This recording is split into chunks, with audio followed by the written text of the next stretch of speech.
Ya se han retirado algunas piezas para llegar al causante del sonido, que ahora es más evidente, se lo puede escuchar mucho mejor. Vamos a realizar el movimiento con la mano.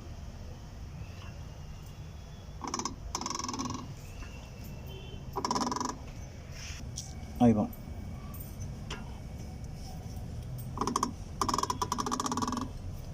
Y aquí tenemos al autor principal del ruido al girar la dirección. Este rulimán que tenemos aquí es el que ocasiona todo el ruido.